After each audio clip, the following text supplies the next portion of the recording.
All right, here we are. Here we are. Here we are.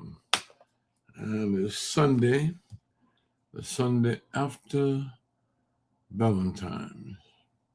I hope you had a good Valentine's. It could be pretty rough sometime.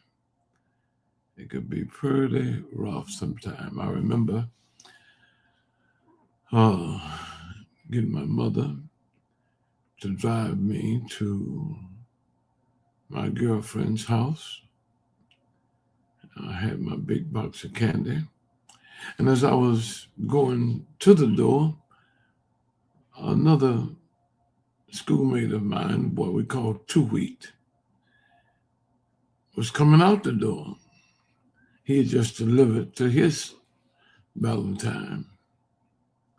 I went in and delivered mine. And as I was coming out the door, another friend of mine named Philip Murray, he was coming to deliver to his Valentine. See, we all had the same Valentine. When she got through with all that candy, I guess she must have been pretty sweet. Pretty sweet. I hope that it was a little different for you, but I hope you enjoyed it. It's very important to some, not so important to others. I tried to practice uh, calendarless love. I hate for the calendar to dictate to me my attitude and action. I try to be a Christian every day, celebrating Christ. I try to be a husband every day, a father every day. My mother and father were living. I did not wait till Father's Day or Mother's Day. All I had to do was have the time and ability. Um, and if I had the time and the ability, and I saw something they liked, I got it. If I had time to run by with a visit, I made it. If I could do nothing but call, I called daily. Show love every day and let the other stuff be an extra bonus because you just never know. You never know. When the calendar dictates attitude, a lot of people get involved that would normally be involved. But I hope that you ladies who were looking for some chocolates got them. I used to get big boxes from Miss Smith. Um, but by the time, matter of fact, I used to get the hotel suites with the jacuzzi and everything else. But by the time she got there, Miss Smith was always with another agenda. And by the time she got there, I would have finished the big box of candy. Wouldn't be not one piece left. It was 24, 36, 42, however many it was. When I get that sweet thing going, I can't stop. There's Brother Bill Rump the third, so faithful. Thank you, sir. There's Brother Frank Spard tuning in from Phoenix, Arizona right now. He's been attending his niece's wedding. He and two of his sisters are out there, and I'm certainly going to miss him today. I'm going to miss him today. We love you, Frank. We love you. There's Brother Devin, who's in Pittsburgh by way of Detroit. He was a faithful fireman. You got to be some kind of guy to be a fireman. Got to be some kind of guy to go into a burning building to save somebody you don't know. Somebody you don't know. My friend Calvin Hawking, who helped me set up this program, what, 5, 6 years ago now, when the friend thing came out on Facebook, I wasn't in it, but then Calvin went on and told the world that I was in Haiti every 6 to 8 weeks. And because of that, we started delivering to Haiti not by the suitcase or the duffel bag, which was our norm, but we had to get our own airplane to help deliver. We got stuff from everybody everywhere, whether they were in Germany, whether they were in France, all over the United States. People said they wanted somebody who was just not going to drop stuff off and forget it, but be there to help it get distributed as much as possible. You can't get it all done. A lot of people say, well, Reverend, I don't give because the people only get a dime out of $1. I said, so if you want them to have a whole dollar, give 10. Don't worry about the other 9. When you give 10, know you've given a whole dollar. Because when you really want to help somebody, you can't worry about controlling what's out of your hand. You go fishing. Once you cast your line, you're out of control. What's going to happen from there is not up to you. If you're a golfer, once you tag that ball, you're out of control. It's going to land where it lands. If you're on the practice range shooting your gun, once you fire, you're not in charge of that bullet. So don't try to stay in charge of what you give for the cause of Christ. There are too many of us worry too much. What happened to my money? Well, it's not your money. It's not your money.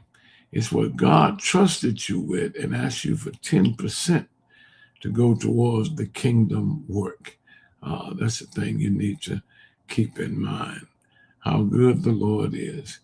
But Devin was a fireman going into places, rescuing people. So when I joined Facebook, I tried to think of who could I make a friend. People had 5,000, 10,000, 12,000. They didn't have a limit on it then. And I had 3 or 5. And Calvin kept telling me to put him on. So finally, he really pressed me. I said, Calvin, according to Christ, a friend is somebody you lay your life down for. I said, and right now, I don't know what happened, if it really happened. But the way I feel, if I was passing a house that was on fire and somebody said, Calvin in there, I said, call the fire truck, get the water hose, throw dirt on it, whatever. But I don't think I would run inside. I swear, if my daughter, Tiki, was in there, it'll take all the police in Detroit and all the firemen to hold me and keep me from going in there. That's the way I felt about it. But Devin took on a job where he would actually go in burning buildings to save people he didn't know. God bless you, Devin. Here's another man that's a role model, Brother Robert Perry, and he teaches discipline. And Brother Perry, that's a word that all of us could use more practice with. I have thrown away much of my life and health by not being more disciplined. My father used to run revivals in the rural, and every evening before church, you go to somebody's house to eat, and sometimes the ladies would say, Sonny, we got pound cake, we got peach cobbler, we got chocolate cake, tater pie. So which one do you want? I said, all of them, every one of them. And my father would be kicking me under the table, but I just, oh Lord, just lack of discipline. Now I'm old and trying to hang on. I got these beautiful grandchildren that I love so much. And I tell myself, that's the only reason I want to hang on. I want to see what will become. I was telling my little grandson the other day, I said, now listen, You're going to be doing all the driving 9 years from now. I said, but Papa won't be here to see you drive. He said, you won't be here? I said, no, because I'll be 93. I said, and I don't want to hang around that long because I won't be too useful to myself or nobody else. He said, Papa, you won't be 93. You'll be 83. I said, you about one smart little fellow. And he had it absolutely right. I love him so much. He called Monday nights because he spent the night with me last night, and he did. We enjoyed each other very, very, very much. But Robert teaches discipline, and that's what Jesus teaches. But people don't like to discipline themselves, get up like you all are up this morning and be in Sunday school on time and stuff. They like to serve Christ out of convenience. A lot of churches are very popular because they have worked hard to make everything convenient. And I'm not criticizing those churches. I'm just saying they draw people, even if they're not drawing them through the gospel, they will get them to the gospel. As a friend of my son said, that if they hang around long enough, you get them to the trough, they're going to drink the water after a while. They have a food court, and they don't close the food court for church. And I'm talking about a real food court with a Subway in it, with a McDonald's in it. They are really, really doing good. I think it's called Ridgecrest North, out on 275 near 94. But they have 4,000 worshipers 3 times a week. But it's a beautiful thing. But they have made it very convenient with times of worship. If you can't worship early, you can worship late. And everything in the church you could think of. Babysitter there for your children. And just about anything else you can name. How good the Lord is. There's the brown bomber. What a preacher. He is not a man that preaches. He is a preacher. He's born in the tribe of Levi. I think he has 4 brothers preaching. My goodness. Just born in the tribe of Levi. Like I told my daughter-in-law, when Joshua was born, he was hollering and crying. I said, let him cry. He got to build up his lungs. He got to preach. She said, no, he can't be no preacher, Reverend Smith. He's going to be a usher. I said, well, let me tell you this. He can opt out, but he was born in. And that's the same way it is with Brother Brown here. He was born in, and he tried to get out and stay out, but he couldn't because that's who he is, not just what he does. There's my cousin. I hope you're feeling good today. And do all the right you can. It'll help you stay in line. Do all the right you can. But I know you kin to my wife, and that doing the right thing is some people just gonna do what they do no matter what. But comes a time you gotta just cut it. And that doesn't mean slow down, that means go in the opposite direction.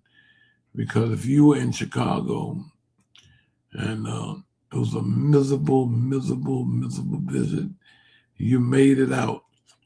If you don't want to go back to Chicago, you can't get on 94 West. Whether you drive 5 miles an hour or 500 miles an hour, if you're here in Detroit and you get on 94 West, you're going to end up in Chicago. So if your doctor tell you to slow down, you need to get another doctor, because that doctor is just treating. And that's the philosophy of some doctors. I'm here to treat you, but you won't cure. And it can work. So do all you can to just turn everything around. If being who you are got you where you are, then you need to be something different. How good the Lord is. There's, all right, that's Martha Fenton. Let's see, Finian. All right, so glad to have you over there on YouTube. God bless you. We're here Tuesday night at 7 and Wednesday morning at 5 a.m. also. God bless you. Saving. Praise the Lord. What time is it for you? Well, I'm in Detroit. I'm on Eastern Standard Time. And it's about, well, I really can't see that good. 6:17. Ooh, I better get on here. Let me see. I'm greeting everybody. Deacon's daughter and YouTube saving. That's a Deacon daughter. Suzette Beecham. I love you, Sue. I love you. I really, really love you from the day I met you. And that's been, I hate to say 45 years because that make you on up there, Sue. You're not as old as me, but I know you've been around 45 years. And you were grown when I met you. God bless you. Thank you. You don't know how good you make me feel being here. God bless you. All right. All right, Brown Bummer. Let me get started here. Maxine, please come see me. Bless you. Bless you. All right. Sweet life. God bless you. Y'all don't know how much I appreciate you. There's Reverend Dalton. God bless you, Reverend Dalton. Peggy Tyler. Peggy, we're supposed to meet today at, wow. Yeah, but anyway, give me a call. I'm trying to figure where to go or not. I've had stomach flu all week. So I don't know. It'll be up to you all. We can just muscle on in. I'm sure Avis will give me a mask. All righty. There's Sister Lisa Marie Nesbitt. My goodness, I saw you. That's Sister Beechin. The apartment building across the street are doing fine. We should be opening in 2 weeks, but you can't ever count on that kind of work when you got a whole collaboration, when it take a whole lot of people doing something and everybody got to get in place. You can't put a time on it. It took me 13 years the first time, and I had Mayor Blanchard behind me and Mayor Young behind me. But there were 4 banks and about 20 other entities that's involved. I can't explain all the details in doing this kind of thing, but when you do development that involves city, state, and federal, and banking, commerce, and all this kind of stuff, you got to get everybody on board. It's not the easiest thing to do. But the last notice I got 2 weeks ago was we'll be another 2 weeks getting in there. But they've done all the work. All the work has been done. God bless you. You're going to come back from Chicago and move in, huh? God bless you, Brother Perry. How good the Lord is. All right. I think that's it for the early birds. I'm trying to learn this song until my wife starts coming in here singing it. I'm going to be still trying. I got an extra light here today, so that means I'll be able to see it, I hope. Now if I get some of this flame out my throat.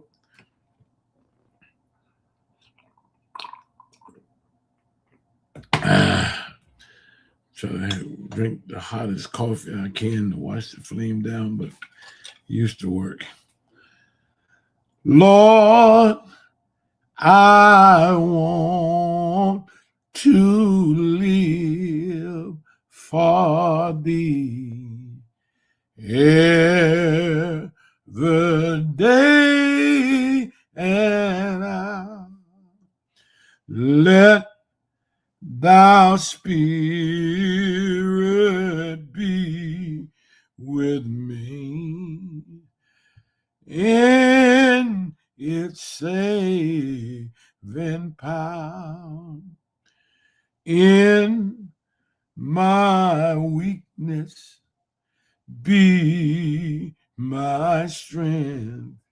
In my trials all, be thou near me all the day.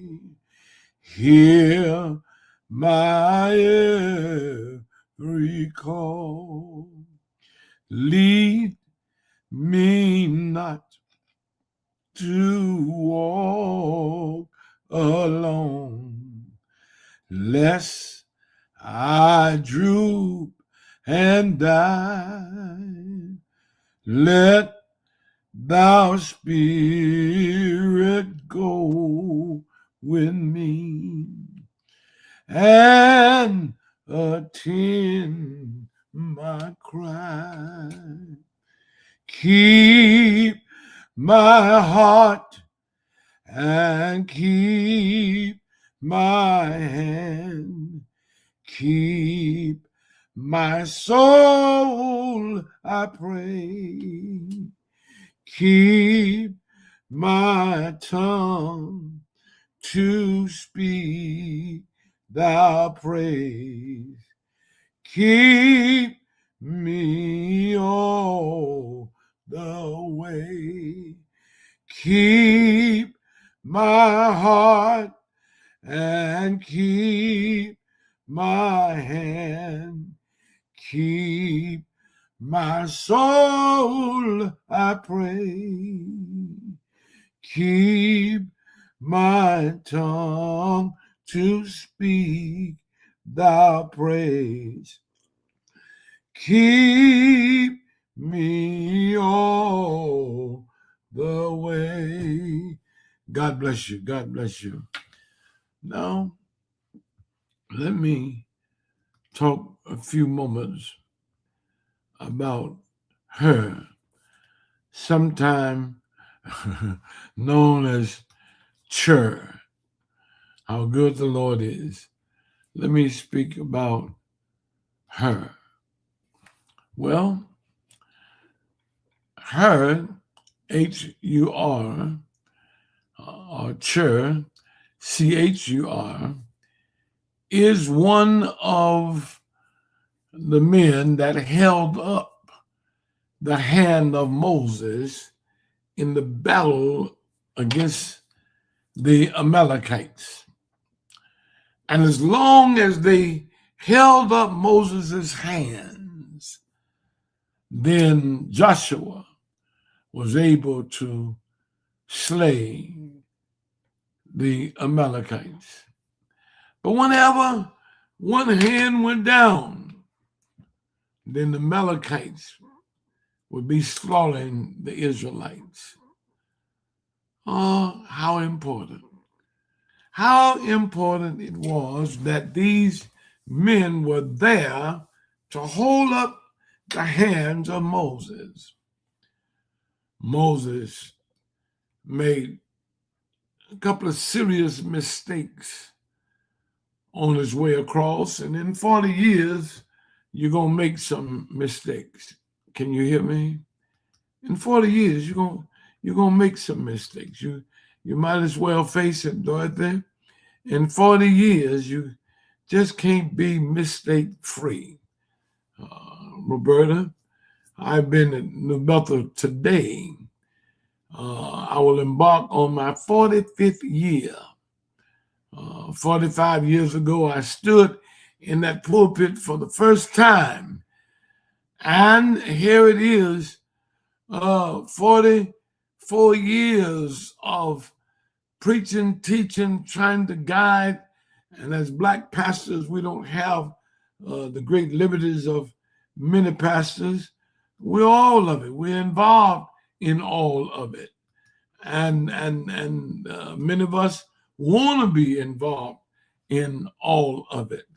But I know in 44 years, I probably have far more mistakes than I have wise, prudent decisions. I used to write a handbook every year up until the year 2000. I stopped writing the handbook because the ink and the printing started costing so much. And whenever I would meet with individuals or large groups or whatever, and I quote from the handbook, nobody knew what I was talking about. It was just a matter of just coming to a meeting, getting the book, go home, lay it down, and that was it for all the hard work, the many hours of labor, and the book itself. When I go back through those books, because I am recording my own history, so when I die, somebody will know my truth about history, because that's what history is. It's the truth told by the last writer. And much of our problem is, as a people, we didn't do a lot of writing, because when we came out of slavery, they didn't allow us to do a lot of writing. I'm studying with a group now about our history, and you're talking about Wall Street and the black enterprise there. Well, there were 360 of those cities. Can you hear me? 360. And right now they're being traced and trying to get them back on the map and everything and get the word out. So we won't be thinking, can black people govern themselves? That was always the question here in Detroit. Can black people govern themselves? And of course, with all the success we had under Mayor Young, with all the success we had with Dennis Archer, with all of the success we had, when we did finally hit bankruptcy, years and years and years later, we finally hit bankruptcy. They said, well, we knew Mayor Young couldn't be trusted. We knew black people couldn't govern themselves. So they elected a white mayor. They elected a white mayor. We have a young lady now of African-American descent, or Negro descent. So now the same questions got to come. Can we govern ourselves? If you just know the history. And I'm trying to write enough about mine. The Shadow of C.L. Franklin, Trial, Tragedy, Triumph, and Is It Church Yet? And the book that I'm writing now is called Serving Unseen, Invisible but Yet Invaluable. That would be my story. And a lot of people will say otherwise. But Moses did make some mistakes. One, when the children were crying for water, God gave the water, and he struck the rock in anger to bring them what God had delivered, as if though it was some strain on him. He wasn't delivering the water. God was delivering the water. And then when they got to the promised land and could have gone on the cross, Moses voted the people. Moses voted the people. Sometimes on this program, there are people who type in saying to me, I thought it was one man, one vote. Every church should vote. Now, I've never tried to stop a church from voting. I just never called for votes because that's up to them. That's up to them. But the sad part for Moses, he called for the vote. He voted the people against the will of God. God said, it's yours. And the people told us, we ain't nothing but grasshoppers. We're just going to go over there and get killed. God doesn't know what he's talking about. Moses voted it, and kept the people out another 40 years. So here he is dying, not in the promised land, but at the promised land. And he won't get a chance to walk on over. He's buried in an unmarked grave. Those of you who've been on biblical excursions to Israel, they take you to some of everybody's grave, but they can't take you to Moses' grave. They take you even to the grave that Jesus borrowed and was buried in for 3 days, but they can't take you to Moses' grave because Moses made that mistake. But how important it was that there were two that held his hands up. I know you may not like it, but you got to have a leader. You got things messed up when everybody leading. Can you hear me? You got to have a CEO, a chief executive officer, one who can execute, not just plan, but one who can implement, who can make it happen, one who can say go, and that's the final word. You got to have that person, and many of us don't like that. If you don't have a last word person, it could go on and on and on and on and on. I had situations where I see people take 5 years to buy an ice maker because the leader wanted everybody to be happy. So every time they get ready to get one, somebody said, but I was looking at one such a place. Can we take time and all of us look at that one? And it just went on and on and on and on and on and on because there was no executive leadership. Well, it's so important that they could not defeat the Amalekites unless Moses' hands could be up. And so God had Aaron and Hur to set Moses up on a high rock where his hands could be held up.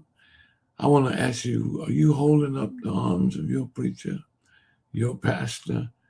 Do you support strong leadership, or would you rather just have a yes man to satisfy those things that you want to be involved in and those things that you're concerned about? You know, you don't care what they do at prayer meeting, you don't go nowhere. You don't care what they do in Sunday school because you don't go nowhere.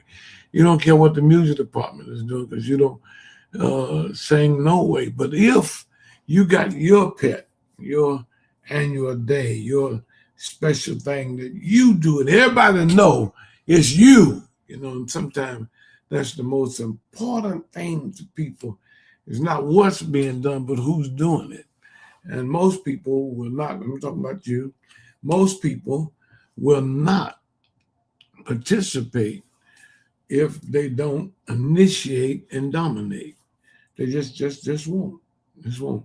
They want the day not to be known as a day of the advancement of the kingdom of God, but they want to be known that Chairman so-and-so, Miss so-and-so, a brother so-and-so, boy, he really leads that thing. He's on top of it. He makes this happen. Not the pastor, not anybody else, but this is what Brother John does for us every year. Sister Mary does for us every year. She's going to work and raise that money. And if they don't get the glory, they don't do the work. Well, you ought to be one holding up the hands of the man of God. Well, her, very strangely, had to have equal importance. Moses didn't have but 2 arms. Aaron had one. Hur had one.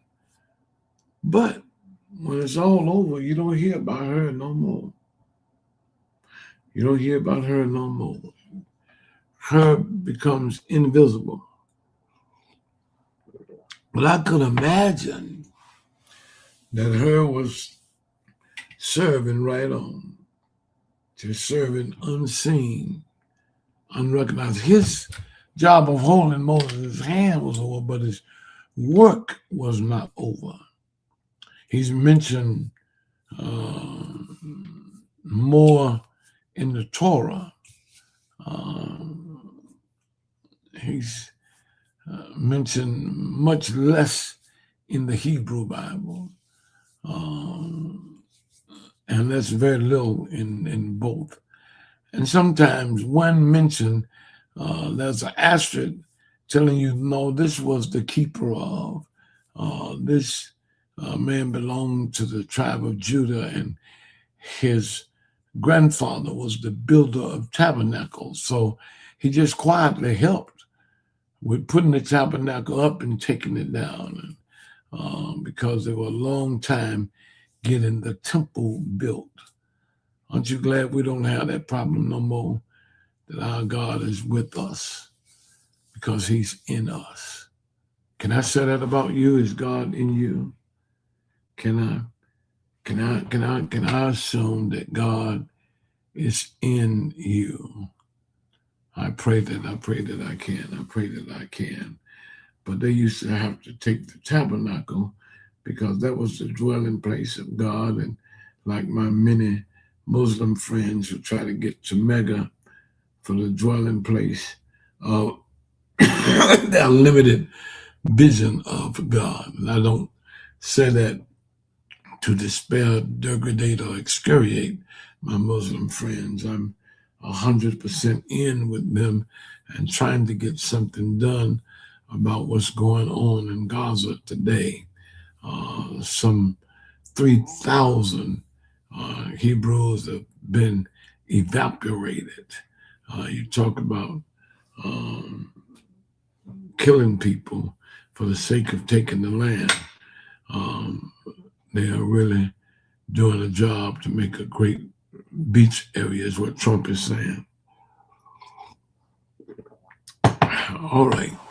Well, we pray that you will not worry about being seen and heard, but you will concern yourself with serving, even if you're unseen. Your work for Christ is between you and Christ. Janet, they had a song they used to sing, only what you do for Christ will last. I hope you keep that in mind. Listen, I got to let you, oh my God, I got to let you go. I've been 37 minutes here, and I want you to get ready for Sunday school. I don't know what you're going to eat. I don't think there's nobody out there making no homemade biscuits. I don't think there's nobody out there making no homemade biscuits, but I'm going to let you go just in case somebody need time to make some homemade biscuit. Thank you, Robert. Thank you. You're a wonderful person. Tell your wife hello for me. And people are asking about you guys, but I know to come from Columbus, I think there's 286 miles. With this kind of weather we've been having, I understand you're not coming as regular as you used to. God bless you. Dorothy, will you sing one time for us anyway? Dorothy's just going to sing one time for us. I hope that you're all right. Hope your family's all right. All right. Sing. All right. Well.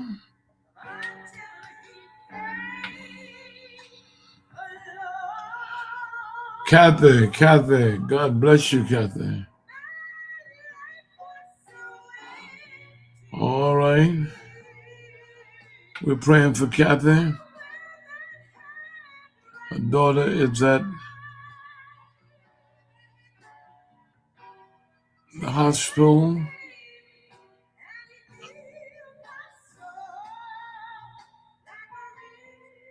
Her name is Lauren, like my baby. Baptiste, that's a wonderful name. We'll continue, Kathy, to pray for you. I'll be more than glad to pray with you. If you're in the service today, we'll have some of the ministers to come and touch and agree. I believe in that Scripture was a 2 or 3 touch and agree. So we'll be glad to touch and agree. Like a river.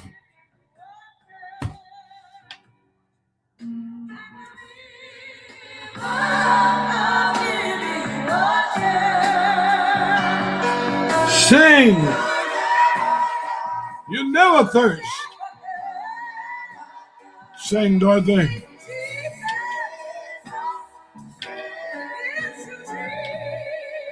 Yeah.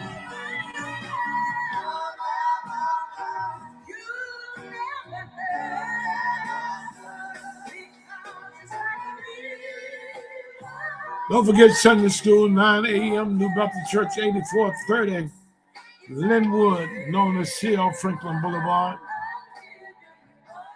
Oh, we had a hot class Sunday. Woo! We had a hot class. Couldn't hardly get out.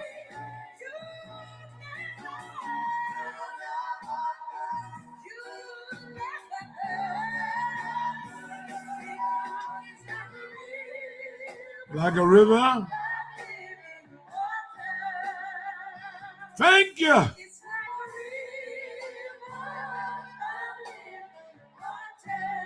Yes. God bless you, children. Remember, today is a good day to have a good day.